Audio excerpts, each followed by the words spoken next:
పేద బాలుడి కష్టాలు. ఒక చిన్న పట్టణంలో లియం అనే పేద బాలుడు ఉండేవాడు. అతను చినిగిన బట్టలు, పాత చెప్పులతో జీవించేవాడు. తన కష్టాలను తట్టుకుని తన సహాయాన్ని ఇతరులకు అందించేవాడు. రహస్యమైన బహుమతి. ఒకరోజు మార్కెట్లో నడుచుకుంటూ వెళ్తున్న లియం భూమిపై ఓ చిన్న బంగారు లేఖ కనిపించడంతో ఆశ్చర్యపోయాడు. దాన్ని తీసుకుని తెరిచి చూడగా అందులో ఇలా రాసి ఉంది: నీ దయకి బహుమతిగా అర్ధరాత్రి పాత వటవృక్షం వద్దకు రా. మాయాజాల మార్పు. ఆ రాత్రి లియం జాగ్రత్తగా పాతవట వృక్షం వద్దకు వెళ్లాడు. గడియారం అర్ధరాత్రి మోగగానే నేల ప్రకాశించింది.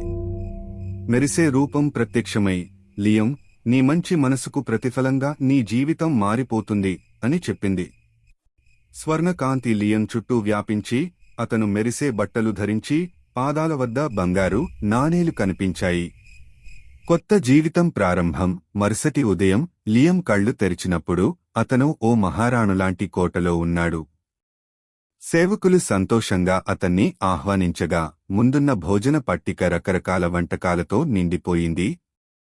లియం తన కళ్లను నమ్మలేకపోయాడు. అతను రాత్రికి రాత్రే ధనవంతుడైపోయాడు.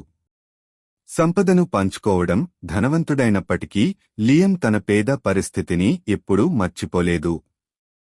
తన సంపదను పేదలకు అందించాడు, గృహాలను నిర్మించాడు, ఆకలితో ఉన్నవారికి ఆహారం అందించాడు, అవసరమైన వారికి సహాయం చేశాడు.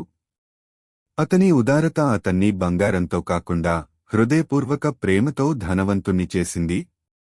నిజమైన ఆనందం. లియం గ్రహించాడు, నిజమైన ఆనందం సంపదలోనే కాదు, దాన్ని మంచి పనులకు ఉపయోగించడం ద్వారా లభిస్తుందని.